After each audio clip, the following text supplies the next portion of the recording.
Olha, vocês pediram e eu vim aqui pra trazer filmes com protagonistas lésbicas que tem disponíveis na Netflix.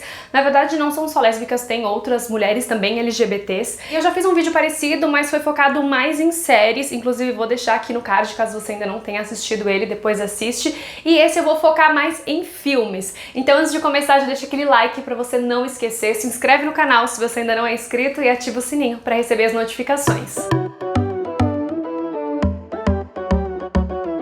E o primeiro filme é o último, na verdade, que eu assisti, que é o Eu Me Importo. E esse filme, na verdade, ele me deixou muito angustiada o filme todo, eu fiquei com raiva, sabe? Mas aí no final tudo meio que fez sentido. O filme conta a história de duas sapatões do mal, que eu achei maravilhoso, que roubam velhinhos. Isso aí pegaram muito pesado, porque assim, roubar já é errado, mas roubar velhinho é um nível a mais de errado. E aí o que elas fazem? Elas pegam esses velhinhos indefesos, que normalmente têm a família distante, que tenham uma boa condição financeira, e aí elas declaram eles perante a justiça como incapazes de cuidar deles mesmos, e assim elas acabam tendo a tutela, né, deles, e elas conseguem também pegar toda a grana deles, né, enquanto elas trancafiam os senhores dentro de um asilo, assim, é horrível. E a Marla, que é interpretada pela Rosamund Pike, que tá super fria, calculista, ela vai aplicar o golpe em uma senhora, porém essa senhora ela é simplesmente mãe de um mafioso russo. E aí o mafioso russo fica atrás da sapatão do mal,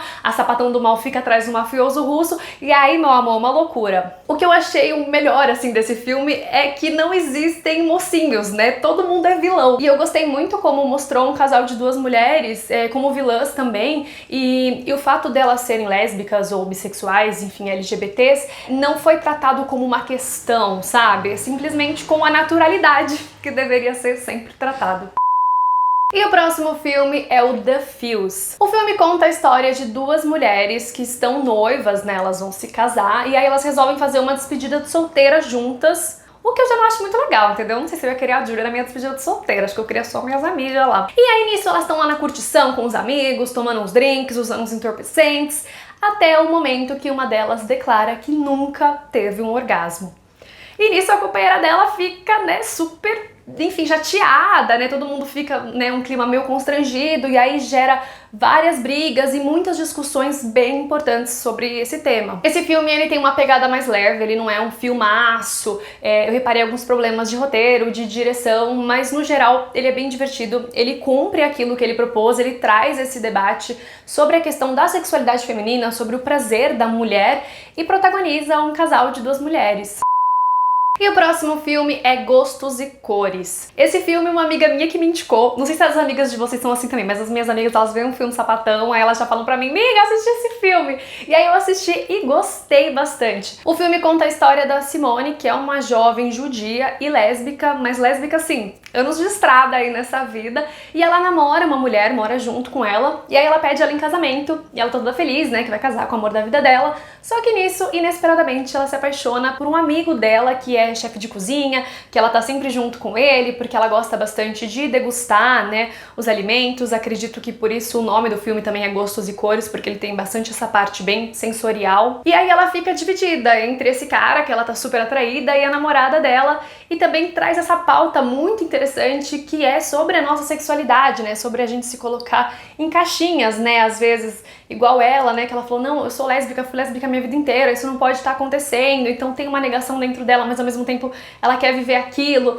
Então eu achei muito interessante, porque eu acredito muito que a nossa sexualidade, ela é fluida. Eu entendo que a gente precisa se definir em muitos momentos, principalmente para lutar contra as opressões que a gente sofre, mas ao mesmo tempo eu também acho que a gente tem que se permitir mais. E o filme mostra todas essas questões de uma forma bem divertida, eu gostei bastante, só o final que eu não curti muito, achei que pareceu que eles queriam terminar logo e resolver as coisas meio que de uma vez, mas mesmo assim eu dei muitas risadas e recomendo.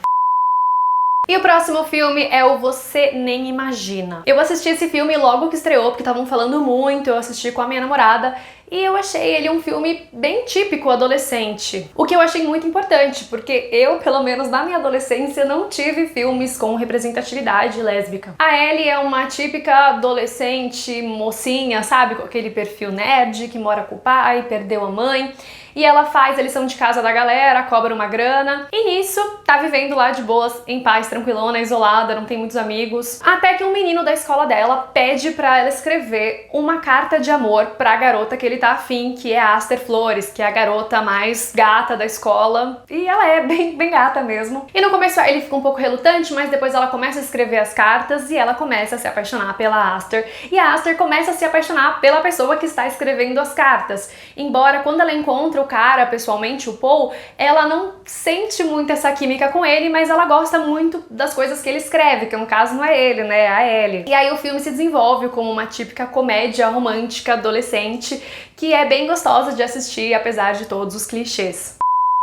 E o próximo filme é Duck Butter. Esse filme ele tem uma pegada bem experimental, ele até parece um pouco mais amador em alguns aspectos, e conta a história de duas mulheres que se conhecem, a Naima e a Sérgio. Elas são mulheres completamente diferentes, mas elas também estão cansadas, né, da falta de honestidade que elas já tiveram em antigos relacionamentos, e com isso elas decidem passar as próximas 24 horas juntas. E elas passam essas horas sem dormir, fornicando de hora em hora, dá-lhe disposição. E conversando da maneira mais aberta possível. Elas se abrem muito sobre o passado, né, de cada uma, sobre o que cada uma já sofreu ou ainda tá sofrendo. E elas se conectam de uma forma muito verdadeira. Eu achei que ambas as atrizes mergulharam dentro dos seus papéis. A Sérgio, inclusive, em muitos momentos dá muita raiva dela, porque ela é muito extrema, ela é muito imprevisível. E a Naima, em alguns momentos eu me sensibilizei com ela, porque eu achei ela muito retraída. E dentro desse tempo acontecem muitas coisas. Inclusive tem uma cena bem impactante, que eu não vou falar aqui pra não dar spoiler, mas quem sabe, comenta aqui embaixo, que é uma cena que ficou meio assim... Não é um filme, assim, incrível, mas eu achei um exercício muito interessante para quem gosta de cinematografia e para quem gosta de estudar interações humanas.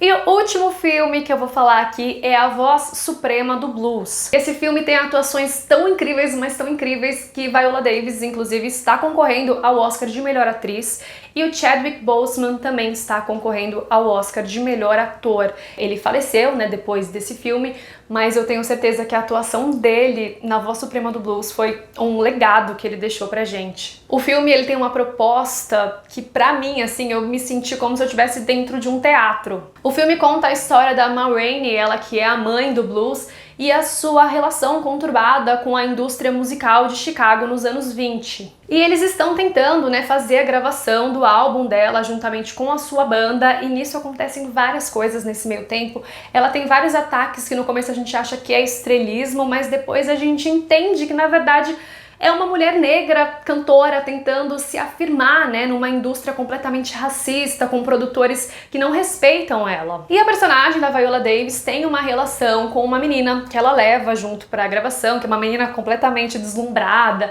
que tá lá pela fama.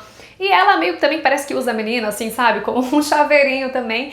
E a relação das duas é uma coisa, assim, muito sutil. Em alguns detalhes a gente percebe que é uma relação romântica. Mas pra mim o melhor desse filme são os monólogos, que são completamente densos e viscerais. Por isso que eu tô torcendo muito pro Chad ganhar melhor ator e pra Viola ganhar melhor atriz. Inclusive tô querendo fazer alguns vídeos mais aprofundados sobre o Oscar. Se você acha interessante esse tema, deixa aqui nos comentários.